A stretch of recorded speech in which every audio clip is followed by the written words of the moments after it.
কুয়েটের ঘটনা নিয়ে বাংলাদেশ জাতীয়তাবাদী ছাত্র দলের সভাপতি, কেউ বলবেন শ্রদ্ধেয় চাচ্চু, কেউ বলবেন বড় ভাই, জনাব রাকিবুল ইসলাম রাকিব দুঃখ প্রকাশ করেছেন।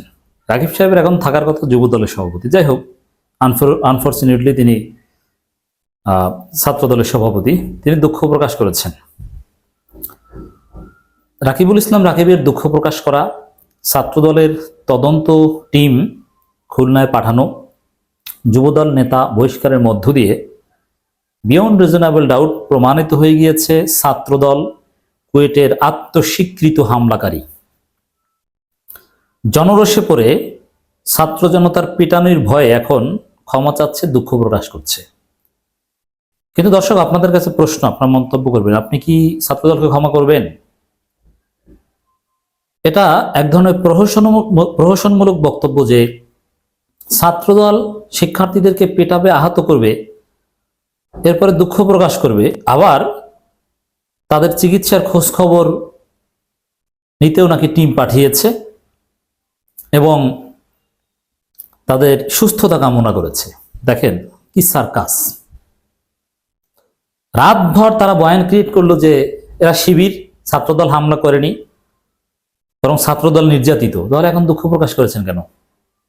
নির্যাতিতের খোঁজ খবর নিতে আপনারা যাচ্ছেন কেন? যারা হামলা, আবার দেখেন কি করেছে, কত গুজব ছড়িয়েছে। প্রথমে ছাত্রদলের বড় বড় নেতারা, ডিবিসির একটা রিপোর্ট, একটা ভিডিও, তারা পুরনো একটা ভিডিও, এটা আওয়ামী লীগ বা ছাত্রলীগের সাথে সম্পৃক্ত, এক শিবির এক লোক বলছে যে শিবির আমাকে পাঠিয়েছে অমুক তমুক, এগুলো বলছে, অথচ এটা কুয়েটের ঘটনা নয়। এরপরে যুবদল নেতা এটা অস্বীকার করে আসছিল, এরপরে দেখলাম বহিষ্কার হয়েছে।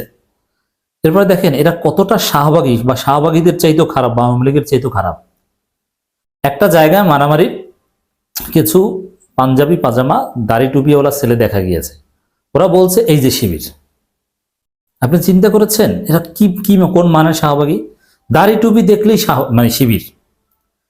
মানে আওয়ামী লীগ শাহবাগীদের শিবির ট্যাগ আর এদের শিবির ট্যাগের মধ্যে কোনো পার্থক্য নেই। অথবা এটা একটা ভয়ঙ্কর রাজনীতি। এরা যে কোনো সময় আবরার ফাহাদের মতো ঘটনা ঘটিয়ে ফেলবে। অতএব এই ঘটনায় ছাত্রদল পরিকল্পিতভাবে বিশ্ববিদ্যালয়ের দালাল চোর ভিসির যোগসাজশে এই ঘটনা ঘটিয়েছে। অতএব এখানে ছাত্রদল সভাপতি ক্ষমা চাইলে কোনো লাভ হবে না। আমি ব্যক্তিগতভাবে ক্ষমা চাওয়ার পক্ষে নই। প্রত্যেককে ভিডিও দেখে দেখে গ্রেপ্তার করতে হবে, একাডেমিক শাস্তি দিতে হবে, এবং এই ক্ষমা চেয়ে বিশ্ববিদ্যালয়গুলোতে ছাত্রদলের অস্ত্রের রাজনীতি চলবে, এটা হতে দেওয়া যাবে না। আমার ব্যক্তিগত দাবি, বাংলাদেশের সমস্ত বিশ্ববিদ্যালয়ে ছাত্র রাজনীতি নিষিদ্ধ করুন। শিবিরও থাকবে না, ছাত্র দলে থাকবে না, কেউ থাকবে না, কোনো ছাত্র রাজনীতি চলবে না। এটা শিক্ষার জন্য উপযোগী নয়। জাতীয় রাজনীতিতে কোনো কাজে লাগে না ছাত্র রাজনীতি, কোন কাজে লাগে? আর এই দলীয় লেজুর ভিত্তিক রাজনীতির বাইরে যে যখন রাজনীতি প্রয়োজন বা সচেতনতা হবে, তখন যে শিক্ষার্থীরা জেগে উঠতে পারে, এটা আমরা দেখেছি বৈষম্যবিরোধী ছাত্র আন্দোলন কিংবা সর্বশেষ জুলাই আগস্ট রেভলিউশনে। বিএনপি, জামাত, ছাত্রদল, শিবির এগুলোর সাথে জড়িত নয়, তারাই ঘটনা ঘটিয়েছে। আই হেট পলিটিক্স গ্রুপ, তারা জীবন দিয়েছে। অতএব এদেশের মানুষ রাজনীতি সচেতন। হ্যাঁ, বিশ্ববিদ্যালয় ক্যাম্পাসগুলোতে যদি ছাত্র সংসদ ভিত্তিক নির্বাচন হয় বা ছাত্র সংসদ ভিত্তিক রাজনীতি চলে, তাহলে যথেষ্ট রাজনৈতিক সচেতনতা তাদের মধ্যে থাকবে এবং জাতির প্রয়োজনে যে কোনো মুহূর্তে আবার তারা জীবন দিতে ঝাঁপিয়ে পড়বে। এই লেজুর ভিত্তিক ছাত্র রাজনীতি, এতে শিক্ষার্থীদের হতাহতের ঘটনা ঘটে, এর কোনো প্রয়োজন নেই, এতে পড়াশোনার ক্ষতি হয়। অতএব যেহেতু লেজুর ভিত্তিক ছাত্র রাজনীতি নিষিদ্ধ করলে অন্য কারো সমস্যা নেই, সমস্যা শুধু ছাত্র দলের। কারণ ছাত্রদল এখন দুঃখ প্রকাশ করে এই আত্মস্বীকৃতি হামলাকারীরা তারা ক্যাম্পাসগুলোতে নর্মালাইজড হতে যাচ্ছে, এই সুযোগ দেওয়া যাবে না। ছাত্রদলের বিরুদ্ধে ক্যাম্পাসগুলোতে যে ভয়েস রাইজ হয়েছে, এটা চলমান থাকতে হবে এবং বিশ্ববিদ্যালয় কর্তৃপক্ষের চাপ দিতে হবে লেজুর ভিত্তিক ছাত্র রাজনীতি নিষিদ্ধের জন্য। কুয়েটের ঘটনা নিয়ে মুখ খুললেন ছাত্রদল সভাপতি। খুলনা প্রকৌশলী প্রযুক্তি বিশ্ববিদ্যালয়ে ঘটনা দুঃখ প্রকাশ করেছেন ছাত্রদল কেন্দ্রীয় সভাপতি রাকিবুল ইসলাম রাকিব।